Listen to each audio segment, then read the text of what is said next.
Libby was the strangest inmate I had ever seen. While others just sat waiting to die, she trained her body every day. When others enjoyed leisure, she also trained tirelessly. While working, she even took the opportunity to exercise her arm muscles. Even when it rained, she persistently ran laps around the prison yard. But Libby's efforts weren't aimed at escaping. Everything was because she was nurturing a terrifying plan for revenge. Libby was originally a young mother who deeply loved her husband and child, and also had a close friend since childhood. Her life could be said to be perfect. Who would have thought? During a night boat trip, Libby woke up covered in blood. Her husband had mysteriously disappeared.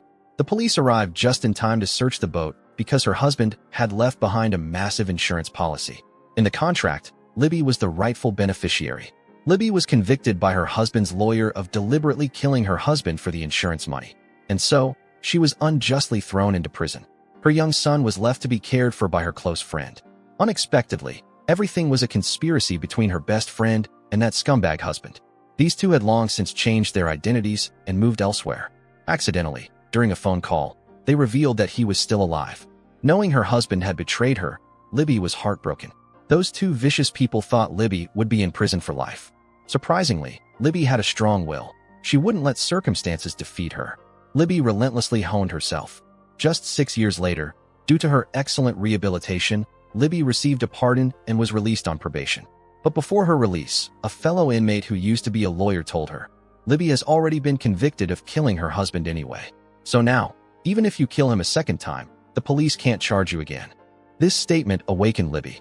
After her release, she immediately went to investigate news of her husband and best friend. Although those two had fled far and wide, numbers couldn't hide them. Her best friend Green used to be an online teacher. She must still have some information about herself. But as soon as Libby found her name, she was stunned. There were over 1,000 teachers with the same name as hers. If she searched one by one, it might take a century. Libby didn't have much time left. So at night, she escaped her house arrest and went to the school where Green used to work.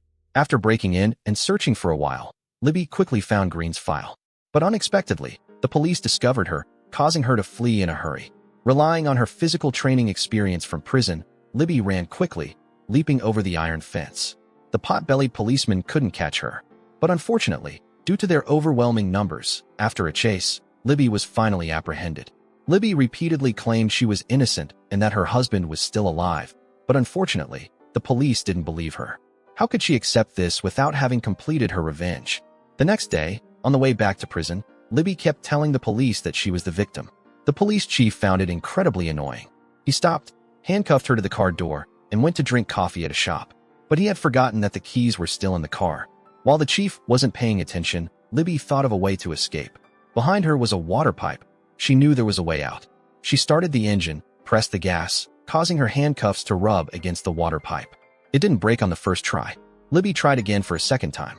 Who would have thought? Before it could break, the police discovered her.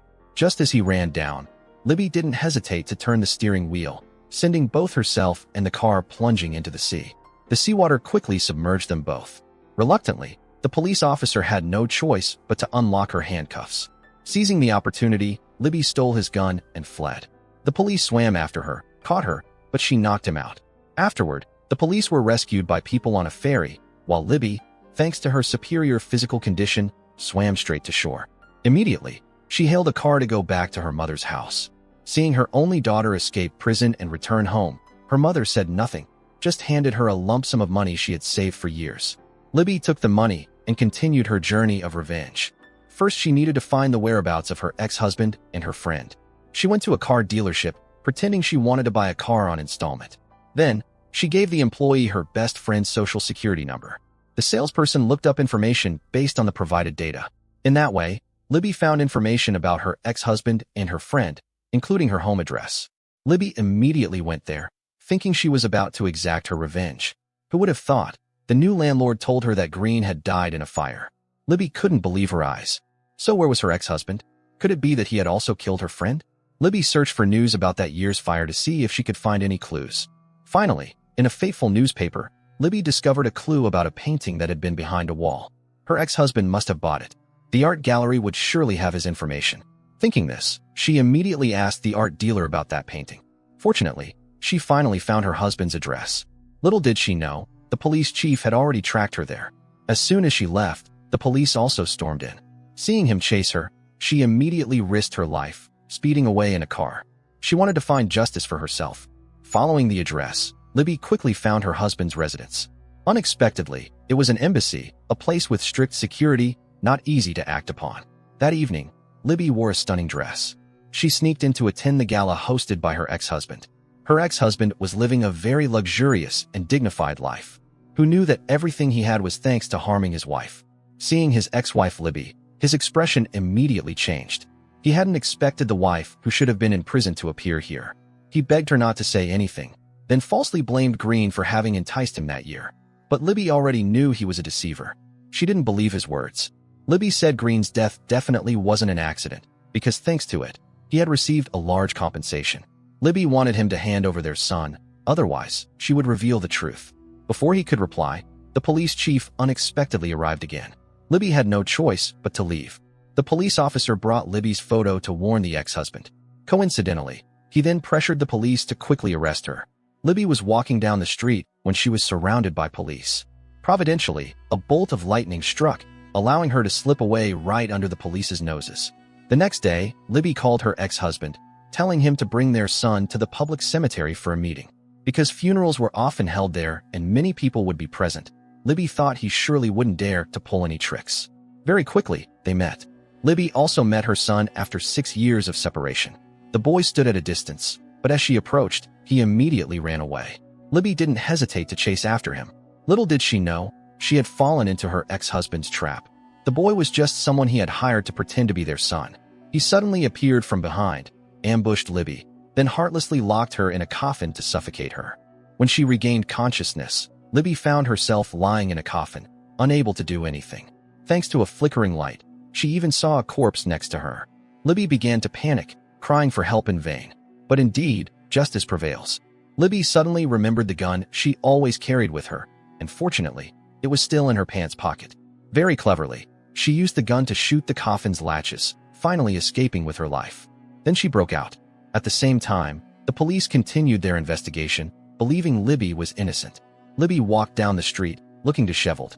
When the police found her, she burst into sobs. No one knew what the girl had just gone through. That evening, the police went to Libby's ex-husband's place. He presented evidence that he had faked his death to harm his wife. Indeed, this murderer was incredibly calm. He promised him $100 million to keep this quiet. The police chief pretended to agree, then asked him how to deal with Libby cleanly. The ex-husband smiled triumphantly, saying she was dead. He said it casually, without any humanity. At this moment, Libby walked in, making his face turn white. Libby forced him to reveal their son's address. After getting the information, Libby only fired a warning shot at him, because she had already called the police before coming here. Previously, he had made her out to be a husband killer. Now she would unmask him as the one who tried to kill his wife, because their recent conversation had been recorded by the police. Using his own methods to overthrow him, Libby thought her revenge was complete. He would have to spend the rest of his life in prison. But unexpectedly, he had a gun ready. The police quickly ran to take a bullet for Libby. He continuously fired, wanting to eliminate all loose ends. Just at that critical moment, the police managed to rush in and push him down. Both sides tried their best to take down the opponent. Because the police officer was injured, he lost the fight. Just as he was about to pull the trigger, Libby managed to shoot first. A gunshot echoed, and his life was as good as over. Finally, Libby was exonerated. Moreover, for reasons of self-defense and saving the police officer, she didn't have to go to prison. With everything resolved, Libby rushed to meet her son. What pushed her to her limits was not hatred, but her love for her son. Libby went to the children's school. Even though they hadn't seen each other for 6 years, she still recognized her son. From doubt to certainty, the boy slowly approached. The boy quickly recognized his mother as well. Libby hugged her son tightly. The woman, through her efforts, had regained her innocence. Perhaps justice will always prevail. The movie ends here. What do you guys think of this movie? Please leave your comments below this video.